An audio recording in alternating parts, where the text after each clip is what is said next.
So it's a pleasure to welcome back Rabbi Adler for part 2 of our series on re-experiences, the Ravs, Rosh Hashanah. We've done the Ravs like Pesach, Yom Kippur. Soon we'll run out of holidays, but we'll have other things to do.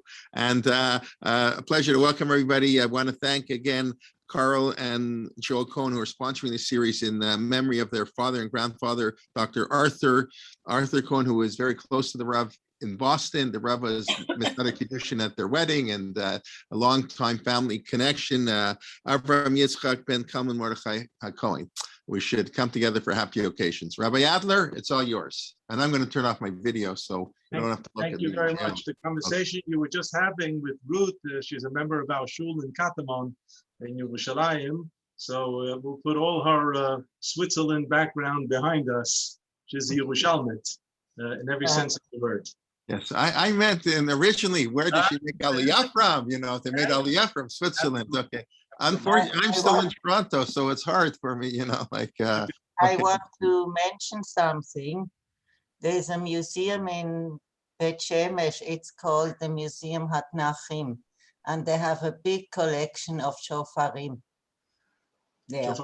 Right. So this is Rabbi Slivko's museum, and I saw it with my kids, and it's certainly something worthwhile when you come to Israel, and those who are here to spend a few hours at that museum in Bet Shemesh.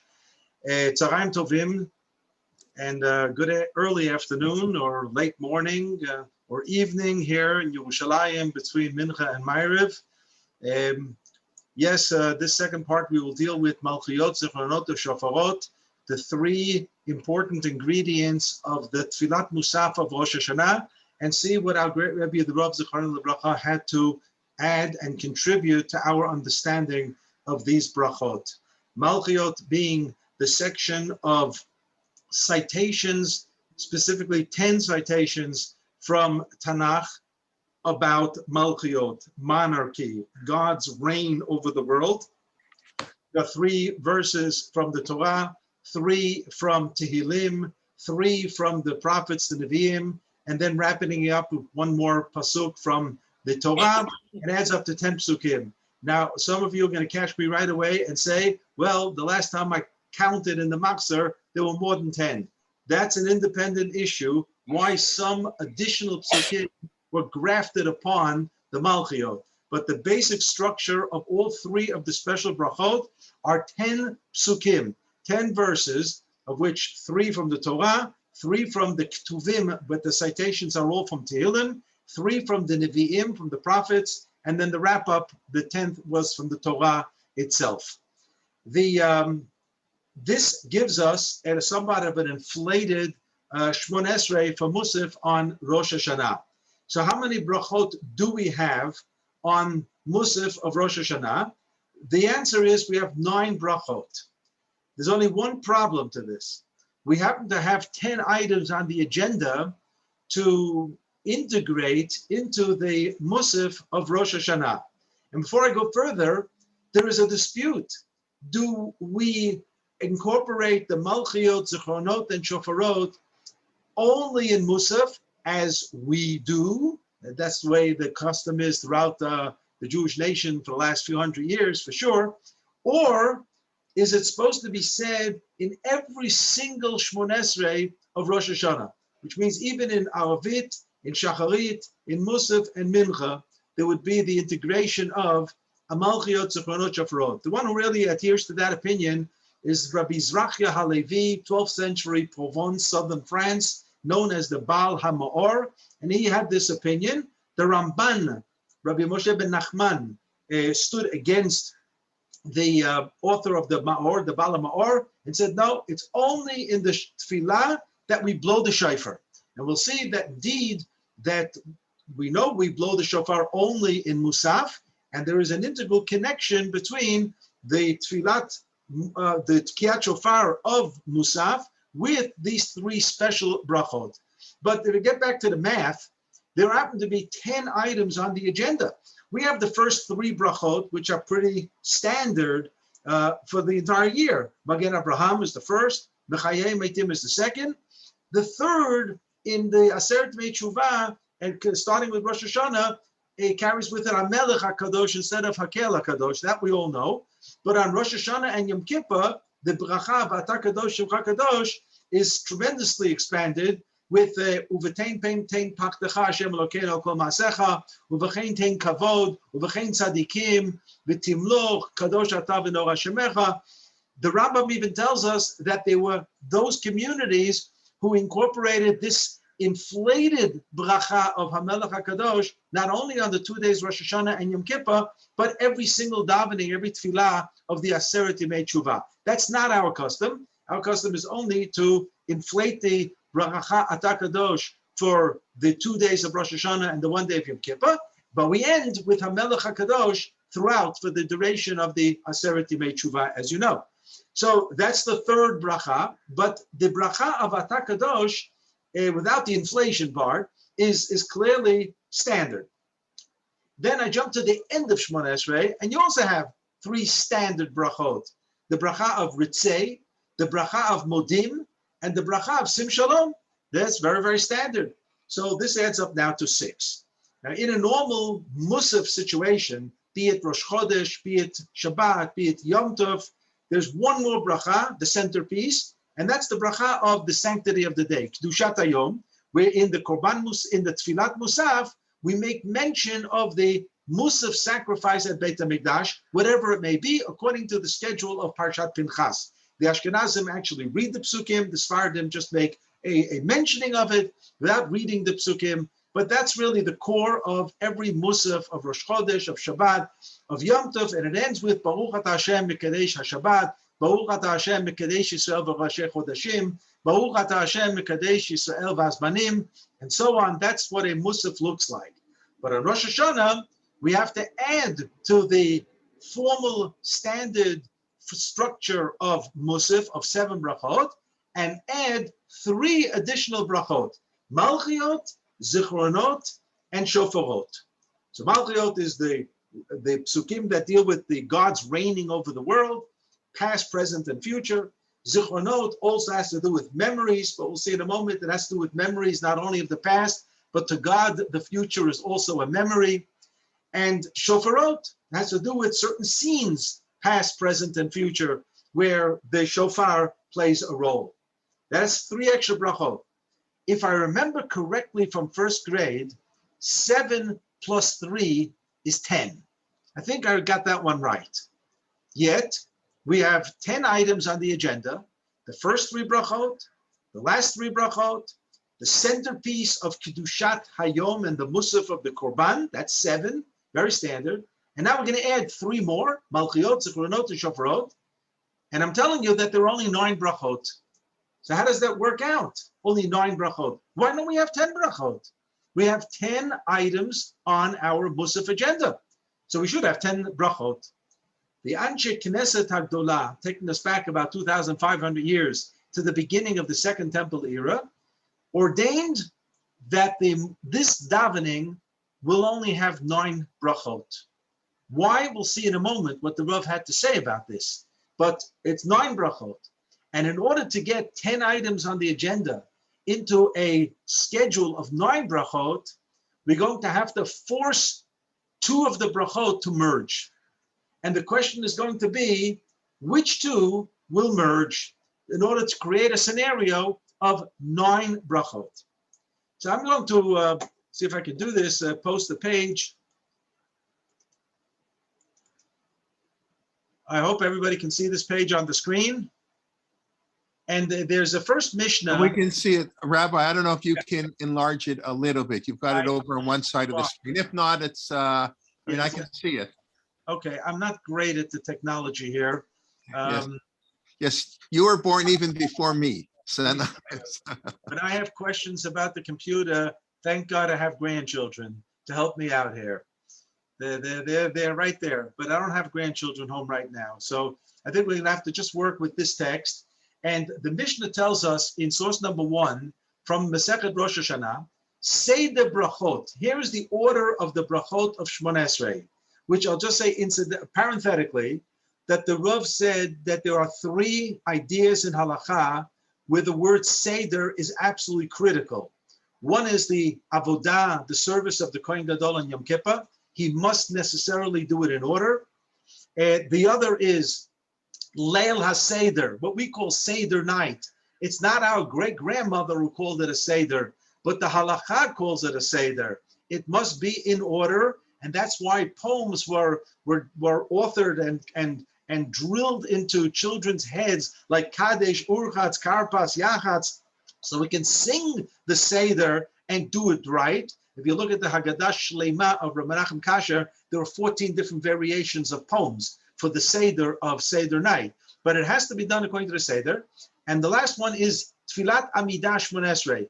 It has to be done according to the Seder. There's a Gemara in Masechet Megillah, Daf Yud Zayin. It says that the Anshe Knesset Gdola, Mea Besrim Zkenim, Tiknu Shmon Esrei Brachot Al HaSeder, according to the order. And that's why if somebody makes a mistake somewhere in Shmon Esrei and catches himself or herself, you have to go back sometimes to the beginning, because the davening has to be in order. You can't just take bracha 13 and repeat it after bracha 16. That's not going to work. So here it says, say the brachot. Omer, we say, avot, that's the first bracha, Magen Avraham. Gvurot is the second bracha, Ata Gibor, Mechayeh Matim. And then this Kedushat Hashem, Ata Kadosh, which we end with Hamelech HaKadosh. And here, strangely enough, the Mishnah says, Kolel Malchiot Imahen. We graft upon this third bracha all the psukim of Malchiot. And if this sounds strange to you, it should, because this is not what we do. And the Mishnah says, and after Hamelech HaKadosh, there is no shofar blowing, no tokea. But then we continue with Kedushat Hayom, the sanctity of the day, as if it's a regular musaf like Shabbat, Rosh Chodesh, and other Yom Tov. And after that bracha of the Korban Musaf of the day, tokea, there's blowing of shofar. And then there's the Zechronot bracha, psukim, and then we blow again, tokea. And then there's the shofarot, tefillah, and then again, tokea, we blow. And afterwards, avodah, that's ritzei, vashevet avodah l'bi beitecha. And then there's hodaya, that's Thanksgiving, that's modim anachnu lach. And then there's birkat kohanim. And here the Rav spent a few minutes explaining that Chazal didn't call the last bracha sim shalom, but called it birkat kohanim, because in essence, Shmon Esrei ends with modim. Atov shimcha ulecha ne'el lehodot. Technically, that's the end of Shmon Esrei. How do I know? Because we do a symbolic kneeling and bowing before and after the first bracha, which is Magen Avraham, and before and after the last bracha, which is Modim. So what is Sim Shalom? It's actually an add-on as a reaction to Birkat Kohanim. Now, I know that throughout the world, there's only Birkat Kohanim for Musaf on a Yom Tov, but here in Eretz Yisrael, we have Birkat Kohanim every morning, and on Shabbat and Yom Tov twice, and then Yom Kippur even 3 times for Nila. So we have a lot of experience with Birkat Kohanim, and Birkat Sim Shalom is nothing but a reaction to Birkat Kohanim. Sim Shalom Tova Uveracha corresponds to Yevarechecha Hashem. Ki Ba'or Panecha Natata Lanu Hashem Lokeinu corresponds to Ya'er Hashem Panav Elecha. And B'tov Beinecha Levarech et Amcha Yisrael B'choleit V'chol Sha'a B'shlomecha corresponds to V'yasem Lecha Shalom. And therefore, in Nusach Ashkenaz, whenever there's no theoretical Birkat Kohanim, theoretical, like Tfilat Aravit, and basically Mincha too, so instead of Sim Shalom, we have a type of substitute bracha, an abbreviated version, Shalom Rav Yisrael Amcha Tasim Lolam.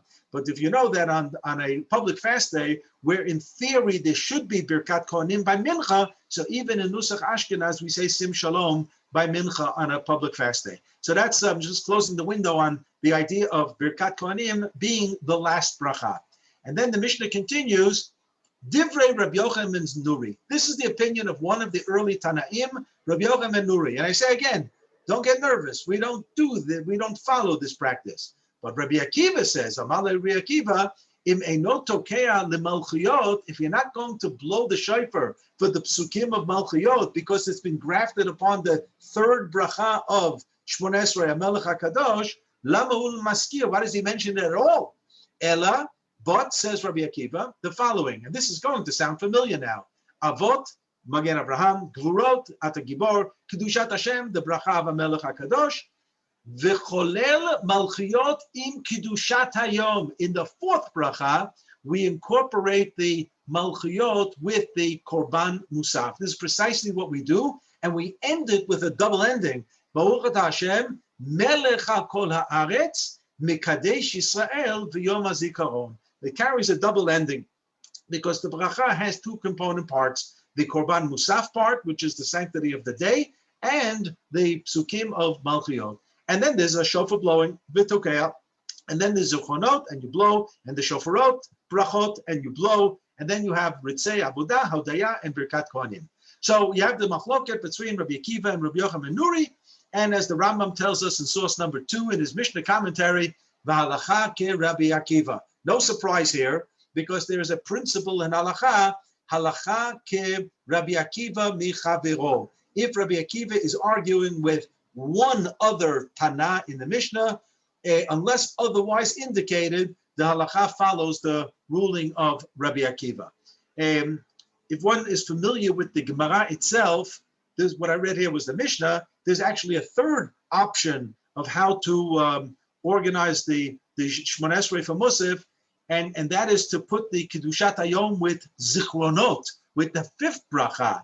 That nobody even knows of unless it's just caught in the middle of the sugya of Masechet Rosh Hashanah. But I believe that even though it's not in accordance with our halakha, there's a great message to be derived from that view that attaches the Zichronot bracha with the Kedushat Hayom, the sanctity of the day. Because the key idea in Zichronot is the Akedat Yitzchak, the requirement, the command of God to Avraham Avinu to offer his son Yitzchak on the altar, on the Mizbeach. And this is a drama that plays itself out throughout the ages. And it's not just a one-shot deal in Jewish history with Avraham Avinu. And I'll get to that shortly in this year. But the idea that the Akedah is an integral part of the sanctity of the day led Reb Shimon ben Gamliel, another Tana, to suggest that in order to manufacture a 9-bracha Shmona Esrei with 10 component parts, so let's put the Kedushat Hayom together with Zichronot. So that we're going to put on the side. What we have in the Mishnah are two views. One is that the Malchiot is grafted on the third bracha, Kedushat HaShem, HaMelech HaKadosh. And the second view is Rabbi Akiva, is what we do, the more popular view, that the Malchiot is with the Kedushat HaYom, with the Korban Musaf. And here's where the Rav starts talking. And he asks the following question: what was on Rabbi Yochanan ben Nuri's mind by suggesting that the Malchiot psukim should be grafted upon the bracha v'ata kadosh? Well, it seems very logical, very, very logical. You're already mentioning HaMelech HaKadosh. That very bracha ends on Rosh Hashanah and Yom Kippur with HaMelech. So if you're already ending the bracha with HaMelech, why not throw in all the psukim about God as Melech? Makes an awful lot of sense. So why don't we adopt the view of Rabbi Yochanan ben Nuri? Why does the halacha move to the view of Rabbi Akiva, where what we're doing in a sense is separating one bracha of Melech and another bracha of Melech. One bracha is Baruch Ata Hashem HaMelech HaKadosh, and the other bracha is Melech HaKol HaAretz Mekadesh Yisrael V'Yom HaZikaron. So Rav said as follows: in the history of politics and rule, countries can be governed by one of two systems. One is an autocratic government, a monarch that by force rules over the people. In such a situation, the people have very little to say about running a government. It's literally a one-man job on the top of the apex of power, and that person makes all the decisions for everything that's going to happen in that particular country. Is an autocrat. Now, an autocrat can be a dictator, can be a tyrant. He could also be a very benevolent ruler, by the way. The fact that it's autocratic doesn't mean that that people have difficult life. Quite the contrary. There were some countries where this was the preferred option, that there was a benevolent autocratic government in power, and they let it roll, and they thought this was a very, very livable situation. The other type of government is a democratically elected. So democrat means the rule of the people. So rule of the people means that people go to the ballot once in a while, whatever it may be. In most countries, it's once in 4 years. In Israel, it became once every 3 months. But we go to the polling booth and we vote in a government. So basically, the government should be responsible to the people. So it's a democratic government. So now if we take these two concepts of rule and we say that HaKadosh Baruch Hu is Melech Malchei Hamlachim, the King of all kings, whereas we sing on Rosh Hashanah, Melech Elyon, Melech Elyon, Melech Elyon, and that's all in contradistinction to the Melech Evyon, the poor king. And we're not talking economically now. The Melech Elyon is HaKadosh Baruch Hu, the great, and they are mortal kings, and they are nothing more than the Melech Evyon. So what type of rule does God expect that we should relate to him? As an autocrat, or is his rule democratically accepted by the people? The Rav said both can work. One is lichatchila. Lichatchila means this is the way God really wants it to be. What does God want it to be? That we should vote for him. We should accept God. When we say that God should reign over the entire world, we're actually saying that we are choosing to have a Kadosh Baruch Hu rule over us. It's our choice. And this is a democratic vote that goes on Rosh Hashanah. We accept the Kadosh Baruch Hu. And the Hasidei Chabad, the Rabbi used to speak about this all the time. The Chabad movement would have a special ceremony on the first night of Rosh Hashanah, which was called Coronation Night, where they would crown God, as if to say, King of the universe. Koronatia Nacht, they call it in Yiddish. And this may sound really silly, but giving God a crown. God doesn't need a crown.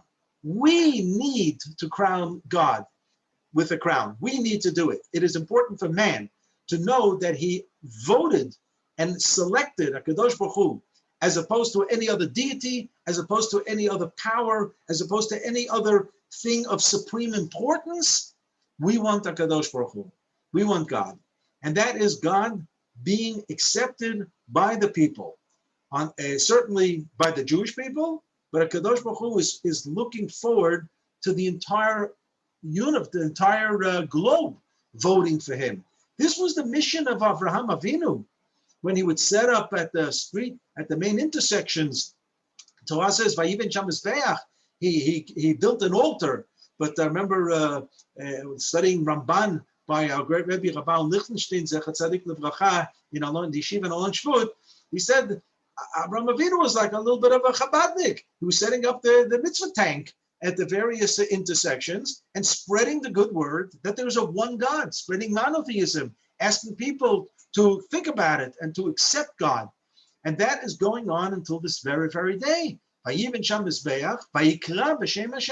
called out the name of God. That means he was publicizing that Kadosh Baruch Hu was there, waiting to be accepted. However, unfortunately, not always does humanity accept God as the Melech Malchei Hamlachim. First of all, there are competitive religions out there, and some may even deny God, not all, but some even deny HaKadosh Baruch Hu, and idolatrous practices.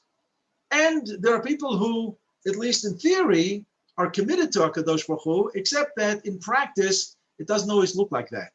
They're maybe delinquent in a variety of areas of Torah life. So HaKadosh Baruch Hu says, I have another way of bringing you into the fold, and that is, Uvechein tein pachtecha Hashem Elokeinu al kol ma'asecha, ve'ematcha al kol ma shebarata, v'yiroacha kol ha'ma'asim, v'yishtachavu lefanecha kol ha'bruim. I can scare the daylights out of you. Kadosh Baruch Hu says, I can do things with Mother Nature and cause a tremendous fright in the world. I can cause a scenario of people rethinking their own standing between themselves and God by using a little virus called Corona, a little crown, corona is a crown, not much of a crown. Do you know that if you take all the coronaviruses of the entire world and you stuff it into a can of Coca-Cola, you would just barely fill up the can. Fill up one can of Coca-Cola with all the viruses in the world today, throughout the world, of coronavirus. That's how small this is. And look what it's done. It has caused people to take a break in life and rethink their steps. And this is what a Kadosh Baruch Hu can do. It could be floods, it could be disease. Shalom Eida, we should know from Tzarot. It could be a terrible earthquake, it could be a tornado, it could be a terrible, horrible war that things go out of sync and people suffer tremendously. People sometimes in the midst of that kind of calamity will turn back to Kadosh Baruch Hu for somewhat soothing feeling and so on. That is God forcing us, literally forcing us to accept his reign on this world. He prefers not to do it this way. He prefers the other way, to be democratically elected. But if it doesn't work, so Kadosh Baruch Hu will bring out the heavy armor. If you remember Parshat Bishalach, so Bnei Yisrael are arguing for water. And this is just a few days after the Yam Suf, the Red Sea. And then afterwards they're arguing for bread. And afterwards they're arguing for water again in Refidim. And then it says, by Refidim, they were questioning whether God exists. Hayesh Hashem Yikubeinu Im Ayin. Is God here? Is he around? Is there a God? Asking that question. And the next thing you know is Vayavo Amalek, Vayilachem Yisrael B'Refidim. Amalek shows up, and Chazal say, why does Refidim caught into this pasuk? Lama nismacha. What the connection between the episode of the water and Refidim? It comes to teach us that if, God forbid, Am Yisrael stoops so low and starts asking, Hayesh Hashem B'Kubeinu Imayin, is God here or is he not here? HaKadosh Baruch Hu will bring about a scenario where you're going to make sure that you know that God is there. As they say, there's no atheist in a foxhole. When the bombs are falling, when the artillery is flowing, you know that you have to turn to HaKadosh Baruch Hu. That's no question about it. That's u'v'chein tein pachtecha Hashem Elokeinu. But HaKadosh Baruch Hu prefers that we do it differently, that we do it by democratically elected. Now the question is, where is the transition between the first type of malchiyot, u'v'chein tein pachtecha, and the second? So you may say, well, the first comes to an end with Baruch Atah Hashem HaMelech HaKadosh. And now we're moving on to the second part of Malchiyot, or second type of Malchiyot. Well, there's a problem. There's a interruption. You have the idea of the Korban. We mentioned the day that it's Yom HaZikaron Hazeh, and we mentioned Bnei Chatainu Galinu Me'atzenu, and you mentioned the Beit HaMikdash, and you mentioned the Korban from Parshat Pinchas, and you get through with all that. And the Chazan sometimes in Rosh Hashanah and Musaf gobbles it up very, very quickly, that part of Chazarat HaShatz. And then you get to a point, Aleinu L'Shabeach, right? Aleinu L'Shabeach, right? We open up the Aron Kodesh, everybody's standing. V'anachnu korim, mishtachavim, umodim, v'noflim al paneihem. Everybody's bowing down, prostrating to HaKadosh Baruch Hu. And this is Malchiyot. This is really, really Malchiyot. And then before we continue with Alkein Nekavel Lecha Hashem Elokeinu, which in our everyday tefillah is simply a run-on with Aleinu L'Shabeach. So much so that we use the conjunction Vav and Ve'alkein Nekavel Lecha. But in the Machzor of Rosh Hashanah, it doesn't say Ve'alkein, it says Alkein Nekavel Lecha. Check it out. And it means it's a new paragraph. And it's not a continuation of Aleinu L'Shabeach, as we generally assume, because we're so used to it 3 times a day, every time we leave a minyan, and we say Aleinu L'Shabeach. You know, Aleinu L'Shabeach has caught a nickname. It's called Tfilat HaDerech. People will have one foot out the shul when they say Aleinu L'Shabeach. So it's Tfilat HaDerech. But a very important tefillah. So Al Kein Nikaveh Lecha seems to be the continuation. Yet there is something that is in between, and that is Ochila La'el Achale Fanav Eshala Mimenu Ma'aneh Lashon Asher Bikhal Am Ashira Uzo Abia Rinanot Be'ad Mifalav Le'adam Ma'archei Lev Me'adonai Ma'aneh Lashon Adonai Sfatai Tiftach Ufi Yagit Yilatecha. That pasuk, Hashem Sfatai Tiftach Ufi Yagit Yilatecha, we use every single Shmon Esrei before we even get started. We say Hashem Sfatai Tiftach. So you see that the poem Ochila La'el Achale Fanav is something of a beginning. It marks a beginning.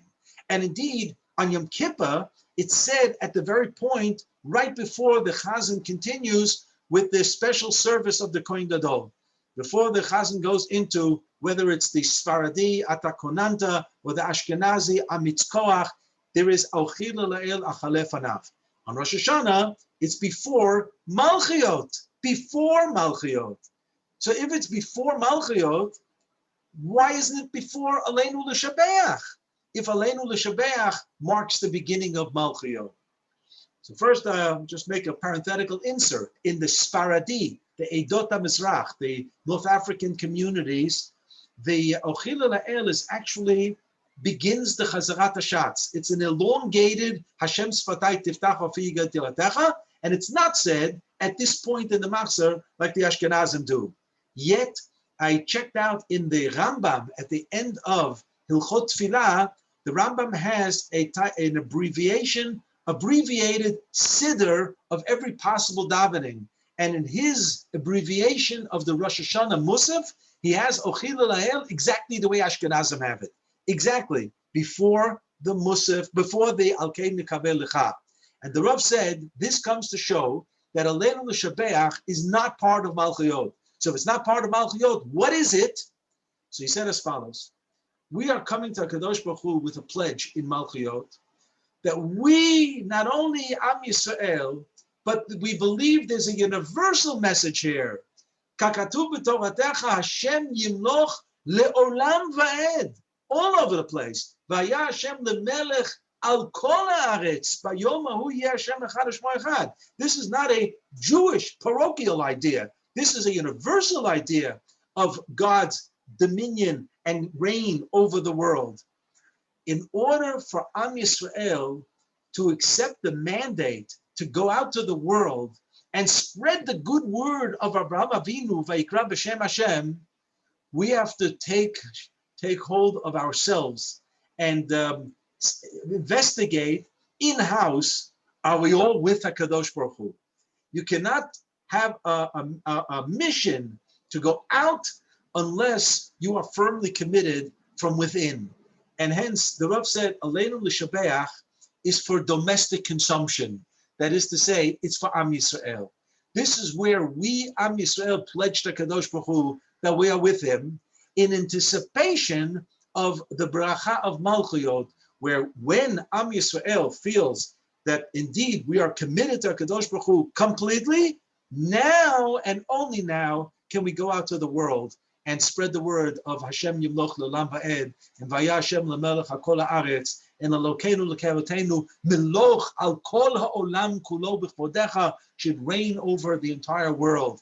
Only an Am Yisrael that's firmly committed, and that takes place in Aleinu L'Shabeach before Ochila La'el, and hence technically Malchiot begins with Al Kein Nikaveh Lecha. And there you have your 10 psukim, Hashem Yimloch L'Olam Va'ed, and then you have V'ne'emar, and then Uv'durei Kodshecha Katuv Lemor, and the psukim from Tehillim, and again V'ne'emar, another pasuk, until you get to V'toratcha Katuv Lemor, Shema Yisrael Hashem Elokeinu Hashem Echad, which is the 10th pasuk in the scheme of the Malchuyot. So this is how the Rav understood the two types of Malchuyot. The Malchuyot, the reigning of God by choice, which is the bracha of Malchiot, and what we say at the beginning of Shemon Esrei, the Malchiot by force, by coercion, through fear and trepidation, and so on.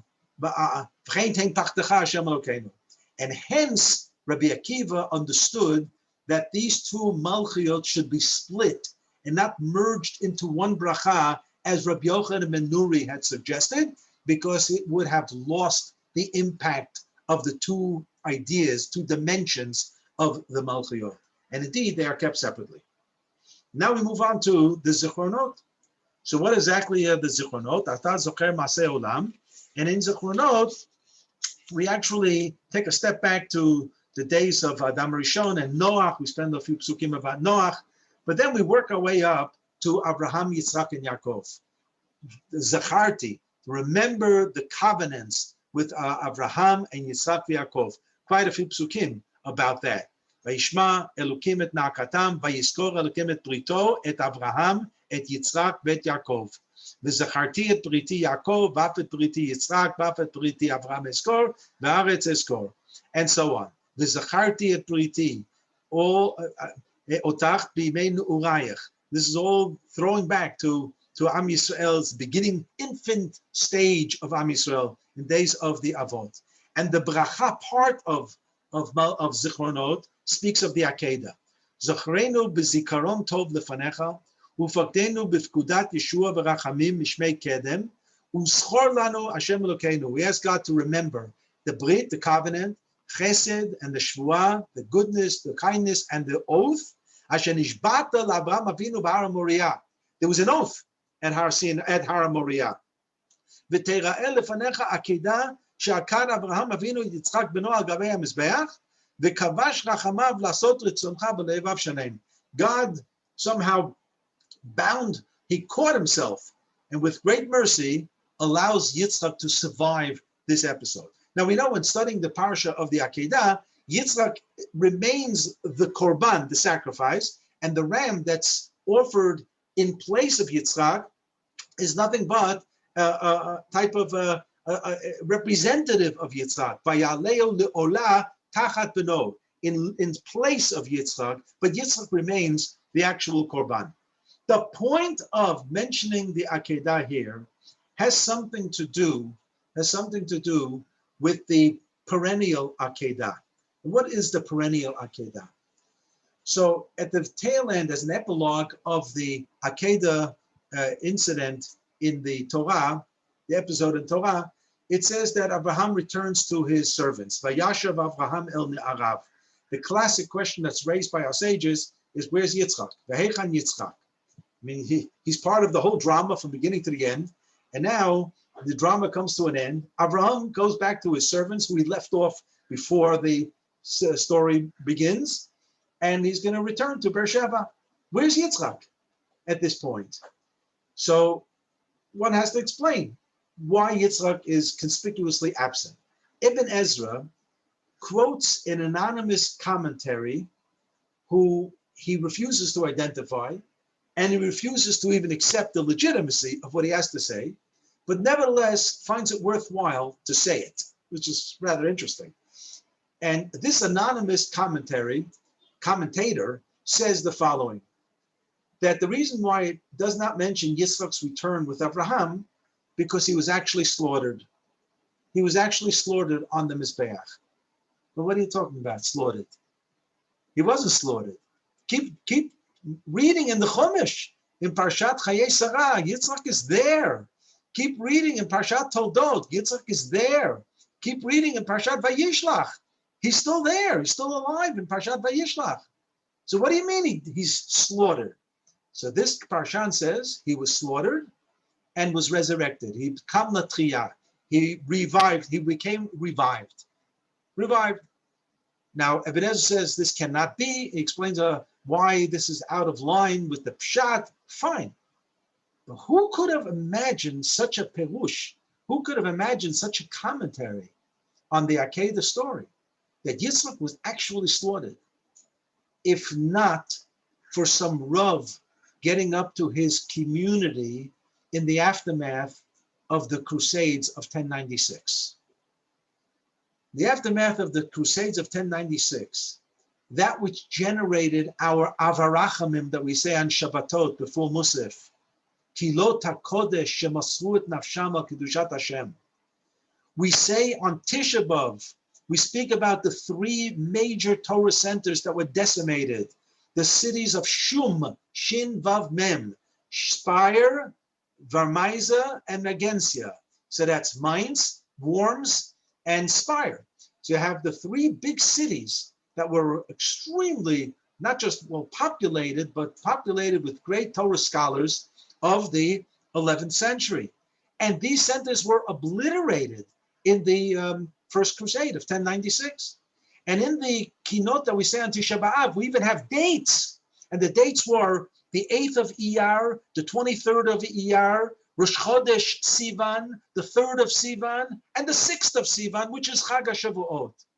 They're all post-Pesach dates because the pogroms were initiated because of the blood libels, that as if to say we needed blood of a Christian child to bake the matzahs. As much as this may sound so illogical, you should know that I once saw this in Encyclopedia Judaica. The last known blood libel was in former Soviet Union in 1963 under Khrushchev. There was still a blood libel. But if you remember the book, The Fixer, 1905 in Kiev, in Kishinev was the famous pogrom of Kishinev, beginning of the 20th century. That was a blood libel, exactly this classic blood libel. Golda Meir spoke about the blood libel of Kishinev. She was a young girl there at the time. And I remember when she was prime minister in 1969 and visited the then Pope Paul VI, who was not exactly a good friend of Am Yisrael, putting it bluntly. And the Pope, 2 years after the Six-Day War, wants to give to Golda Meir some musar, explains that we should have compassion on the Palestinians and so on. So Golda responded right to his face, says, yeah, of course we have to have compassion. But I remember as a child, the Kishinev pogroms. You're not going to tell us about compassion. The church is going to lecture Am Yisrael about compassion after the Kishinev pogroms. So the pogroms of 1096 caused a situation where anybody who came to shul the next year, 3/4 of the shul was empty. It's not because they were in quarantine. They were dead.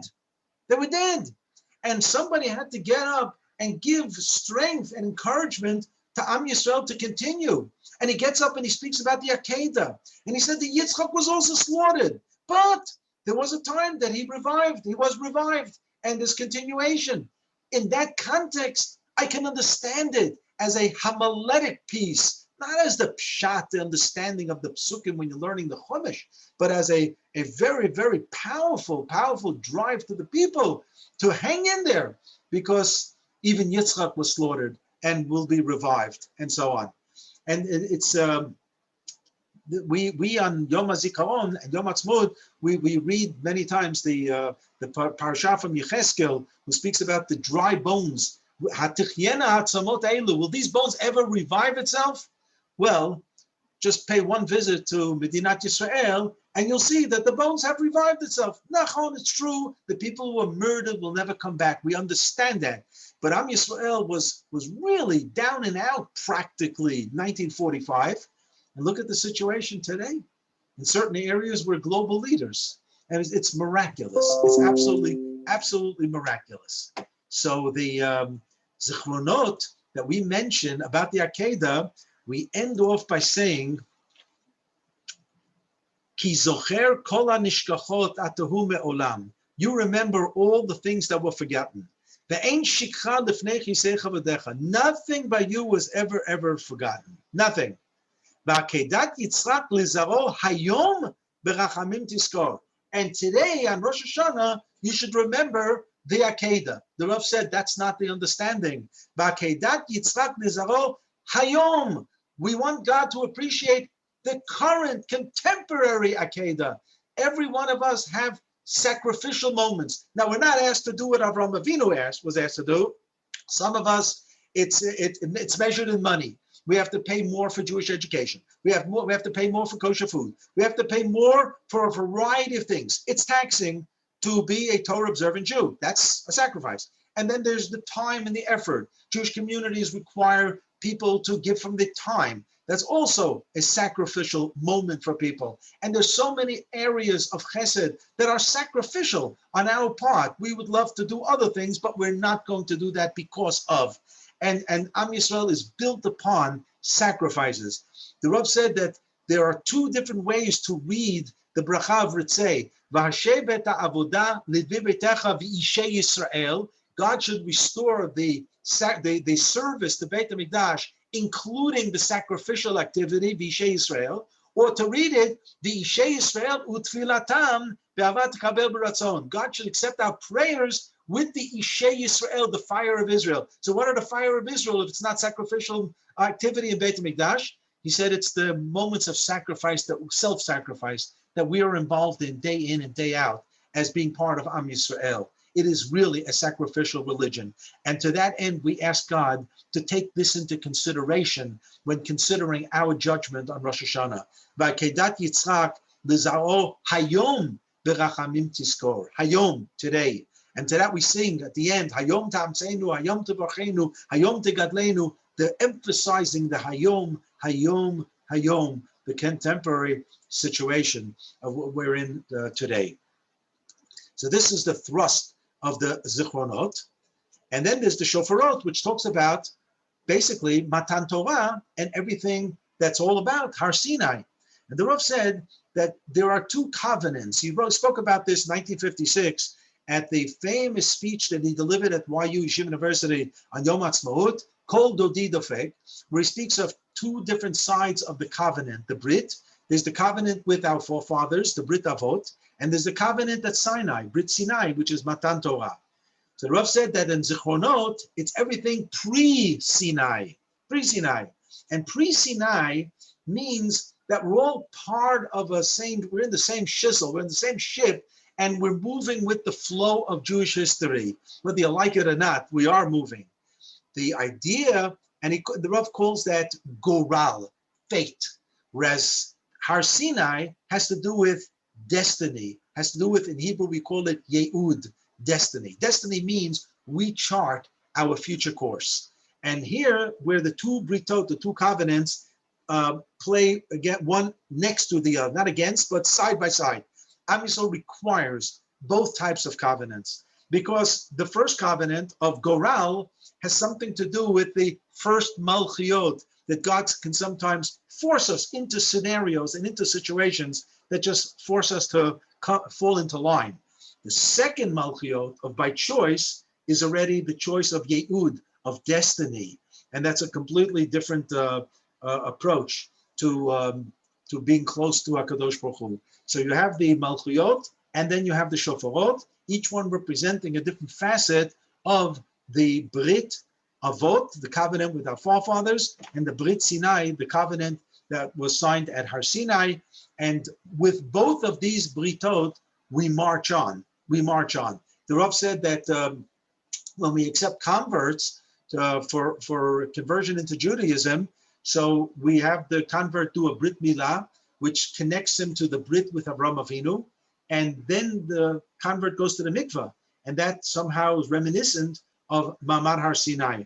And at that point, he accepts upon himself or herself the yoke of mitzvot of Torah, and there's a restatement, if you may, of the Brit. And the Rav said, even though women, there's no parallel to the Brit Milah, nevertheless, both are there in the going to the mikvah, and it's part and parcel of the process of conversion. And one last idea that surfaces from the Malchiot, Zichronot, and Shofarot. So I said that there's a dispute between Rabbi Yochanan ben Nuri and the Rabbi Akiva. But I have on the page here something interesting. I saw that the Rambam in source number 2 in his Mishnah commentary said V'halacha ke Rabbi Akiva. I saw that. Except that when I read the halachot in source number 3, where it says halacha vav, I am not clear as to exactly how the Rambam structures the 9 brachot. He says, Bamed Varim Amurim, B'tfilat Arvit, Shacharit U'Mincha, Rosh Hashanah, we have the 7, like every other Shabbat and Yom Tov. Aval Tfilat Musafin Shel Rosh Hashanah, Mitpalel Teisha brachot, we'd have the 9 brachot. Shalosh Rishonot, the first three. Shalosh Achronot, the last three, shall kol yom, of each day. V'shalosh Emtzayot, and the middle three. Rishonah min Emtzayot, Inyanam Malchiyot. The first of the middle ones is called Malchiyot. Shniya Zichronot, the second one is called Zichronot, and the third is called Shofarot. And we end each one with its appropriate ending that reflects the topic. So the Rambam has 3, 3, and 3, 9 brachot, but something's missing. Where's the Kedushat Hayom? He doesn't talk about Kedushat Hayom. He talks about Kedushat Hashem. Kedushat Hashem is the Akta Kadosh, until HaMelech HaKadosh. He doesn't even mention it. He just says 3 beginning, 3 end, and then the 3 in the middle. But we don't know what the 3 in the middle are. He doesn't spell it out. The Rambam repeats this idea in source number 4 when he teaches us that the tzibur, not only are we obligated to hear the shofar on a private level as a private mitzvah, and indeed if a person is homebound for Rosh Hashanah for whatever legitimate reason, all you have to do is hear the first 30 sounds and you've fulfilled your mitzvah, no doubt. But in the context of the community, the tzibur, the minyan, you have an add-on, and the add-on is to blow the shofar in the Shmoneh Esrei. So all communities blow in the Chazarat HaShatz. Some actually blow in the silent Shmoneh Esrei as well. The Rambam says, "Hatzibur chayavim lishmoa tkiyot al seda brachot." The community has to hear the tkiyot shofar according to the order of the brachot. Ketzad, how is this done? Omer shliach tzibur. The Chazan says avot ugvurot ukdushat Hashem.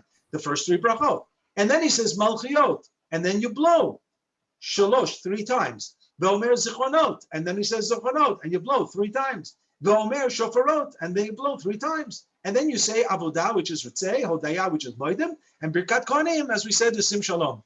Where is kedushat hayom? Both places, he's silent.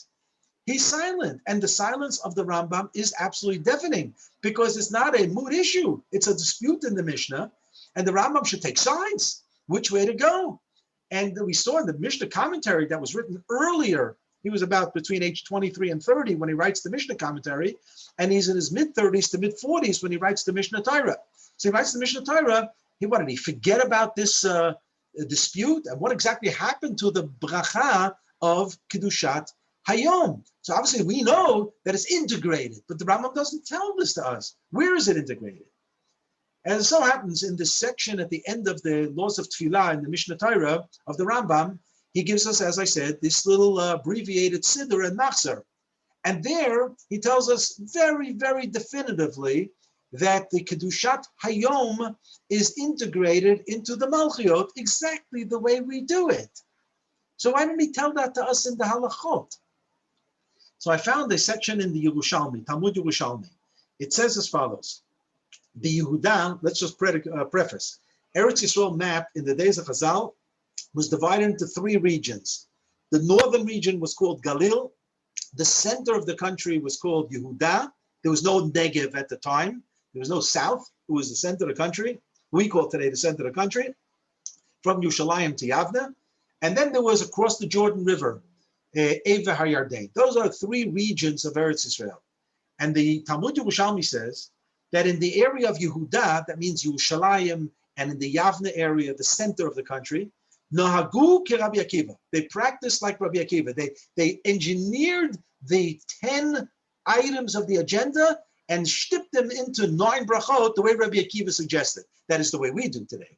But in the Galil, they did it like Rabbi Yochanan ben Nuri. And then it says, Avar v'asa b'Yehuda ki Galil, u'b'Galil ki Yehuda Yatza. If somebody in the center of the country said the Musaf like they do in the north part of the country, or somebody in the northern country does it like they did it in the center of the country, he fulfilled his obligation. You don't have to daven over again because both are legitimate, which means here the Yerushalmi is telling us it's not even a machloket, it's not even a dispute, but it has to do with regional custom. And in that section in the Rambam, in the abbreviated Siddur and Machzor, he begins by saying minhag pashut. Minhag pashut doesn't mean a simple custom. It means a minhag that hit pashet, that is widespread. The widespread custom is to do it like Rabbi Akiva. That is true, absolutely. So why did the Rambam not put his foot down in the halachot and tell us how to do it? Because if it's something that was based only upon custom, the Rambam does not slam the door on variant customs throughout the Mishnah Torah. It's an interesting phenomenon. He slams the door on every single halakha. But when it comes to minhag, custom, the Rambam gives a little bit breathing space for individual communities to find their expression in the area of minhag. And here the Rambam, I believe, very, very quietly leaves this question open, and he has a basis for it in the Talmud Yerushalmi, who tells us that this Rabbi Akiva, Rabbi Yochanan ben Nuri opinions are not bona fide machloket. It's not a dispute in halakha, but they are variant customs on how to do this. And hence, and if you do it one way in the other area, the other way in the first area, you fulfilled your obligation because both are kehalakha, they're both okay and they're acceptable. And I think that's what happened over here. And just to answer that original question, so why didn't the Chachamim simply make 10 brachot? Why are we breaking our heads now with engineering a Shmon Esrei of 10 items of the agenda and stripping them into 9 brachot? So Rav quoted the Vilna Gaon. The Vilna Gaon said something sensational about Kaddish. Kaddish has 10 expressions of praise. Yitkadel v'yitkadesh are the first 2, and then another 8. Yitparech, Yishtabach, Yitpa'er, Yitromein, Naseh, V'yitadar, V'yitaleh, V'yitalal. And Shmei Dekucha B'richu means Shmo Shel HaKadosh Baruch Hu. 8 plus 2, that's 10. I got that math right. 10 expressions of Shevach. Says the Vilna Gaon, human beings are not capable of using the number 10 vis-a-vis God. God will use the number 10. Aseret HaDibrot, the 10 Commandments. When we quote from Tanakh, we quote 10 psukim from Torah, from Tehillim, from Nevi'im, another one from Torah, because that's God talking. And God talking, you can use the number 10. Human beings can only strive for perfection, but they'll never reach perfection. How does it say in Tehillim? Mi ya'aleh b'har Hashem u'mi yakum b'mkom kodsho. Who is capable of ascending the mountain of God? And even if you reached a certain plateau, there's always slippage, and it's very hard to maintain the type of altitude that you've managed once you've climbed. It's almost impossible. But we are obligated to strive and strive and strive. Lo alecha hamlacha ligmor. Nobody's asked to complete the job. V'lo ata ben chorin libatel mimena. Nobody is asked that you should just let go because you never think succeed. Do your best. That's what Yahadut is based on. Do your best. And whatever your best is, try maybe a notch higher, and that's it. And therefore, says the Vilna Gaon, the most human beings will be able to use expressions to God is 9. And therefore, in the Vilna Gaon's Kaddish, it does not say the 10th expression. It does not say V'yit Halal. Anybody who davens in the Maimonides School minyan in Brookline, Massachusetts, where the Rav had his minyan, knows that Kaddish is V'yitadar V'yitaleh, Shmei Dekucha B'richu. They don't say V'yit Halal. I heard the Rav many times Kaddish when we daven mincha after shir. He did not say V'yit Halal, according to the Minhag HaGra. And the Rav said, this is the reason that in the days of Anshe Knesset Gdolah, they wanted to make it perfectly clear that even though these 3 brachot, Malchiot, Zichronot, Shofarot, are based upon the number 10 citations from Tanakh, but human beings can never arrive at 10. We can strive for 10. And hence we will have 9 brachot in the Shmon Esrei, just like the Vilna Gaon talked about the 9 expressions of praise to God. And therefore, it required some type of intellectual gymnastics to forge together 2 of the brachot into 1, so that from the 10 items on the agenda, we indeed have only 9 brachot. And this is what launched the dispute between Rabbi Yochanan ben Nuri, Rabbi Akiva, and then Rabbi Shimon ben Gamliel, who had his thoughts in it as well, with Zichronot, and so on.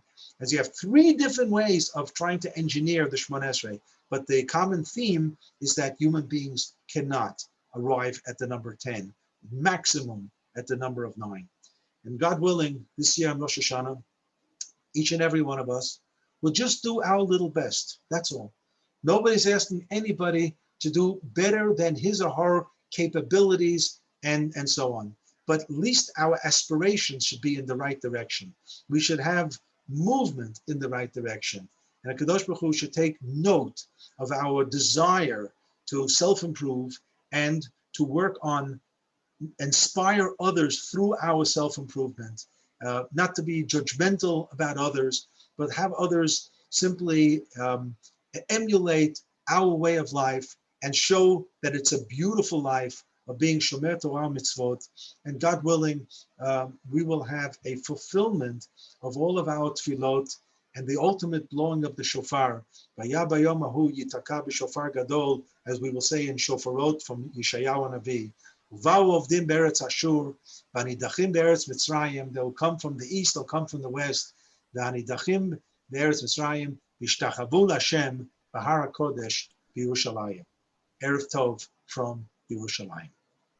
Thank you very much. Okay, we have a couple of questions, but before we do that, I never heard that last beautiful explanation of the Gra, but I heard many times the name of the Rav, I'm sure you did too, that the reason we have 9 is because in Tfilat Chana there were 9, that all our tefillot have to be patterned after biblical sources. So Gemara always says like who had 7, who had 18, and how they had 19 Mizmar LaDavid, they had 18 references to God. So in Tfilat Chana, Chazal couldn't find, there was no biblical source for 10 brachot, so we needed 9. It's a totally different explanation, but no, fine. I'm just commenting. No contradiction. No, of course not. Thank you. Okay, you want to take a quick look at the questions?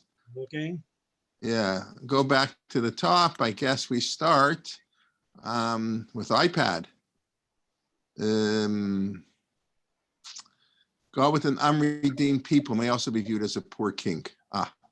That's true. You can comment. Right, see that if the Jewish people are suffering, God is also in, so to speak, in despair. His Correct. kingdom is not correct. Yes, that's yeah. Correct. I will add that that Piacenza Rebbe, who was Rav Shapiro in the Warsaw Ghetto, the Eish Kodesh. So he said that, and I think I heard this thought from Shlomo Kalbach at a concert. He said that the Gam ki elech begetz al mavet lo ira ra ki ata imadi. When we say I won't fear even the valley of death because God is with me. If God is with me, I'll make it through. Somehow He's holding my hand. The Rebbe read it with different alteration in the grammar. Gam ki elech begetz al mavet. Even if I'm in the valley of death, lo ira, I won't fear. But ra, I'm feel terrible, ki ata imadi, you also have to be in this mess with me. That is really terrible. And the idea of imo anochi b'tzara, that when Am Yisrael is in distress, HaKadosh Baruch Hu is also in distress, and that's factors of a Melech Evyon as well.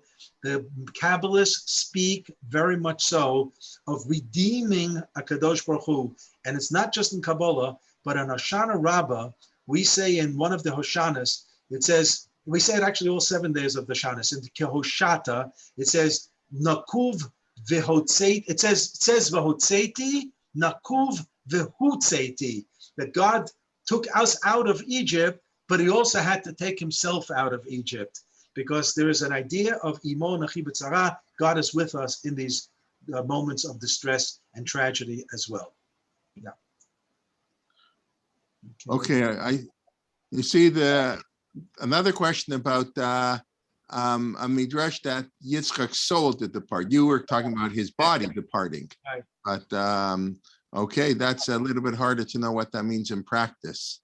And if you want to comment, then Saul pointing out there are 15 expressions of praise in Yishtabach. Okay. Okay, so how does the Vilna Gaon deal with that? I don't know, but I do know that Yishtabach carries with it different nuschaot. So I would go back to some of the sources of Yishtabach and see if we're not talking about grafted nuschaot. We have sometimes this issue where one source has this and one source has that, and the next thing you know, the third source has them all. So that could be. Okay. But anyway, in Yishtabach, which is in Shabbat, we see this after Nishmat Kol Chai, we say, Ilu finu malei shira kayam ushanenu rina kamon galav. Even if God would give us all the available talents and material to describe the greatness of God, ein anachnu maspikim lahodot, we'd never get through with it anyway. So therefore, it's not worth overburdening ourselves with too much. And in Yishtabach, the Rav pointed out, we say, he's the master of all expressions of praise. Habocher b'shirei zimra, pick for yourself whatever you think of yourself. I have to go to work. And the type of a nice, fine diplomatic ending of Divrei Shevach. All right. Okay, thank you very much. We look forward next week, I believe, 2 Yom Adins, right? The Yom Adin of Rosh Hashanah and the Yom Adin of Yom Kippur. Next on schedule, tomorrow morning, it'll be very different. I can guarantee you. Dr. Benny Gesundheit from Switzerland, now living in Israel, will be discussing Malchiot, Zichronot, and Shofarot and Machzor. But I can almost guarantee, I think it'll be a very nice, compliment, but I'm sure it'll be an extremely different type of shir. For those who know Dr. Benny, that's tomorrow. Then tomorrow night, the Haftorot, a regular shir. So I'm putting in what I put last night. You can just go to our event calendar and see all our upcoming shirim. I announce them all the time, but of course we have 2 tomorrow, 3 on Thursday, 1 on Friday, 2 on Sunday, 3 on Monday, keeping you busy. So we look forward to learning with you, and please invite a friend. That's the price for admission. We'd ask that you encourage somebody, invite somebody to come to a class who hasn't attended one before. That's okay. So everybody have a wonderful day, and please go. We'll see you tomorrow. Thank you, Rabbi Adler. Look forward to seeing you next week. Also, by the way, it's interesting. If the way you presented versus the malchut, the 2 types of malchut. Of course, the fearful malchut and the nice malchut, so to speak. You present as one. Of course, it's also they're really in contradiction to each other. In other words, I also think it's the Rabbi explained really. Rabbi Yochanan ben Nuri and Rabbi Akiva had 2 very different views of what malchut means, and our machzor wanted to keep, as you're saying at the end, wanted to keep the minhag a little bit of Rabbi Yochanan ben Nuri, so it put in as you said. I'm really just repeating a review, but they really were in conflict with each other. Now we're put together in the machzor to complement each other, perhaps. Okay. Go to. I just want to say something. Those who are in Yerushalayim, there is a beautiful sunset. Okay, very nice. I mean, now it's 7:07 p.m. in Yerushalayim. Yeah. But we're gonna have Ma'ariv soon. Take care. Yeah. Okay. We got 7 hours. We have 8 hours until Mincha. Forget Mari. Okay. Have a good one. Okay. Bye bye. Bye.